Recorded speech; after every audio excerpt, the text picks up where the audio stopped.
यो क्लासमा आउनुभएका सबैजनालाई स्वागत छ र यो युट्युब च्यानल चाहिँ बुद्धिस्ट कम्युनिटीहरूको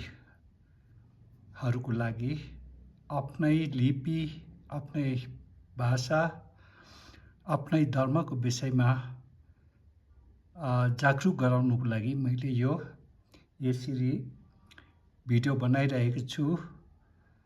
र अब अस्ति योहरू माथि परिसकेको यदि तपाईले हेर्नु भएको छैन भने योभन्दा अगाडिको लेसन खोलिकन हेर्नुहोस्।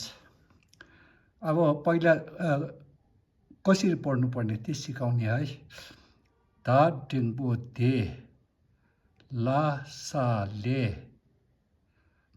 का याता क्या ङा क्याङ थे ले क्याङ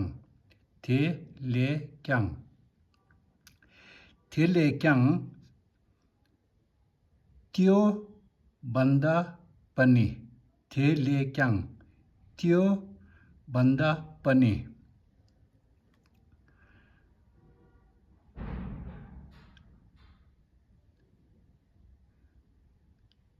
त्यो भन्दा पनि भन्दाखेरि निर्वाणको मर्का देखाउनु भएको भन्दा अझै बेसी माया गर्नु केही पनि छैन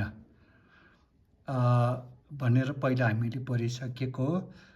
त्यो भन्दा पनि त्यो निर्वाणको बाटो देखाउनु भन्दा द र ढिङ्बो रे सा रे था रे द र ढिङ्बो रे सा रे था रे मिन्स यसपालि द र ढिङ्बो रे सा रे था रे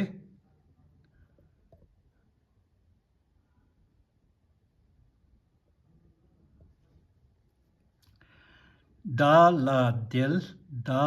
ला देल आओ बा यता जा नारो जोर रा जोर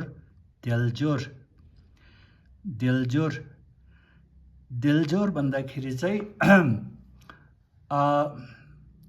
8वटा स्वतन्त्रता र 10वटा प्राप्ति गरेको तपाईले जम्मा 18 गुणहरू पुग्यो भने अनि त्यसलाई अमूल्य मानव जीवन भन्ने गर्छ। र देलजोर भन्ने स्वतन्त्रता भएको र प्राप्त भएको तपाईले गुणहरू 10वटा गुण प्राप्त गर्नुपर्ने तीहरू सबै प्राप्त भएको देलजोर। गायता ग्याखीको गी को माकीको मी ला सेप्चु लु सा लु देल जोर गी मिलु। टेक्निकली 8वटा स्वतन्त्रता भएको र 10वटा गुण प्राप्त गर्नुपर्ने सबै पुगेको भनेको मतलब चाहिँ देलजोर की मिलु माने अमूल्य मानव जीवन, साधारण मानव जीवन होइन, अमूल्य मानव जीवन। अमूल्य मानव जीवन कसरी भयो भन्दाखेरि 8वटा स्वतन्त्रता हुने र 10वटा गुण पुगेको हुने, यो 18वटा गुण पुगेको मानव जीवन भन्नु मतलब चाहिँ अमूल्य मानव जीवन, साधारण मानव जीवन होइन, अमूल्य मानव जीवन। थानारो थोप प्राप्त गर्नुभयो।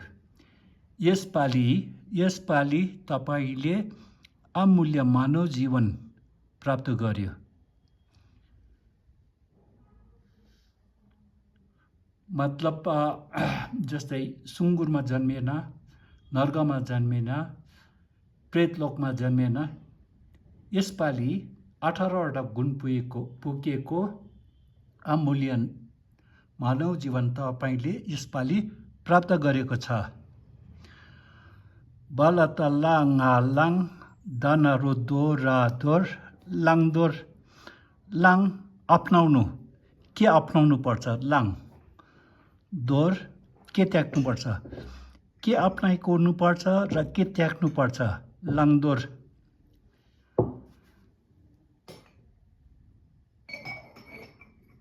बालाता लाङ दानारो दोर लाङदोर। अपनाउनु पर्ने र त्याग्नु पर्ने गायता ग्याकीको गी को गाओ ना दाने। इसेन्शियल पोइन्ट्स खास कुराहरू। तपाईले के अप्नाएको हुनुपर्छ, के अप्नाएको हुनुपर्छ र तपाईले के त्याग्नु परेको हुनुपर्छ, त्यो खास कुराहरू स्याटिङबो से सासे तपाईले जान्नुभयो। गुरुले निर्माणको माटो देखाउनु भयो। यसपालि तपाईले अमूल्य मानव जीवन प्राप्त गर्नुभयो र के अपनाउनु पर्ने र के त्याग्नु पर्ने त्यसको खास कुराहरू तपाईले सिक्नुभयो, जान्नुभयो।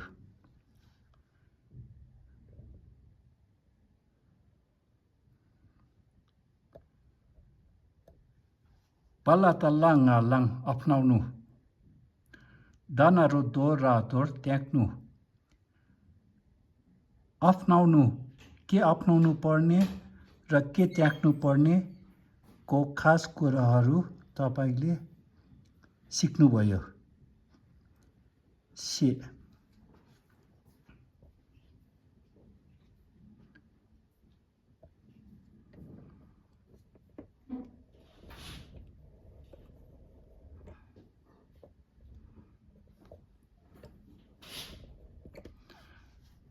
ra nga rang dawo wa nga wang rangwang.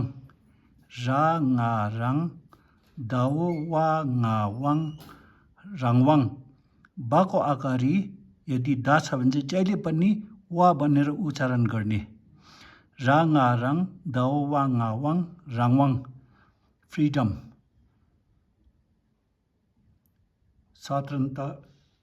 स्वतन्त्रता रङवाङ स्वतन्त्र याना रो यो द यो पा हा खिकु यी पे यो पे स्वतन्त्र भएको। कसरी तपाईँ फ्री हुनुहुन्छ भन्दाखेरि बुद्ध धर्म अभ्यास गर्ने तपाईको एउटा फ्रिडम छ। अब यदि गोरुको जन्म लिएको छ भने यो धर्म अध्ययन गर्ने उसको स्वतन्त्रता हुँदैन र फ्रिडम छ भएको। दासप्चु दु सा दु हाउ दा खिकु दि रा दिर दिर।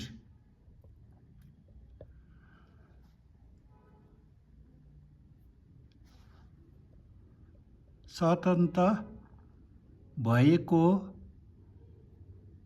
यो समयमा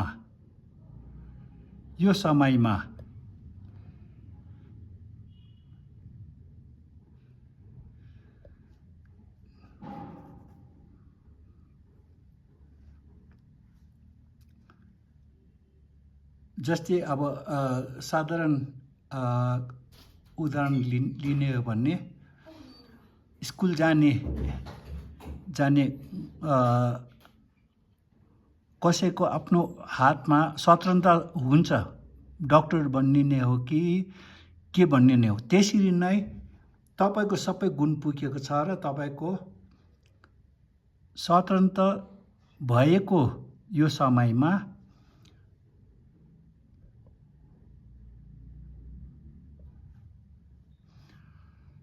हाओ दा सप्चु दु ना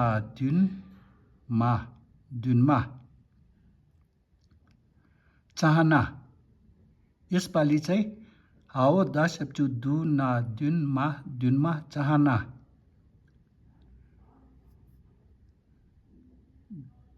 गाओ ता ना तेन गाओ ता ना तेन स्थायी पर्मानेंट लाडिंगबो ले गा सा लेख चाना स्थायी सुख लेख माने राम्रो स्थायीको लागि आनन्दकालको लागि राम्रो जस्तै निर्वाणा प्राप्त हुनु त्यस्तै एउटा तपाईले मौका पाइरहेको छ र यो मौका चाहिँ हातदेखिको जानु नदिनु भन्ने भन्नुभएको। अब तपाईहरुकोमा भएको गुण तपाईलाई थाहा हुँदैन र अब जस्तै स्कुल जाने केटाकेटीको यो सुनाइलो मौका हो भनेर उनीहरूलाई थाहा हुँदैन। त्यसरी नै तपाईँ हामी पनि यो 18वटा गुण पुगेको छ र निर्वाणाको बाटो पनि हामीले देखाउने पायो र के अपनाउनु पर्छ के त्याग्नु पर्छ त्यसको खास कुराहरू पनि जान्यो र अहिले फ्रिडम भएको यो समयमा सधैँभरिको लागि राम्रो चाहना जस्तै बुद्धत्व प्राप्त गर्नु जन्म मृत्युको चक्रव्यूहदेखिको मुक्ति पाउनु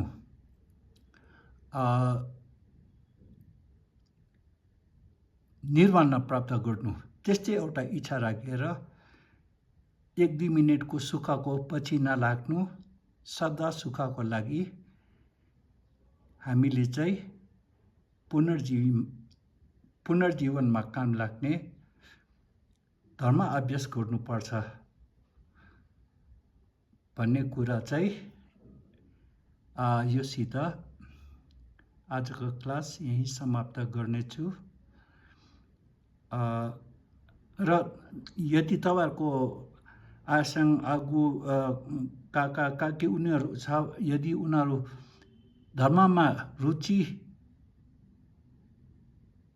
राख्नु भएको छैन भने तपाईहरुले अलिकति उनीहरुलाई जागरुक गराउनु पर्यो। त्यसको लागि आफ्नो लिपि आफ्नो भाषा र आफ्नो धर्म अध्ययन गरेकै हुनुपर्छ र यसरी आजको क्लास यही समाप्त गर्दैछु।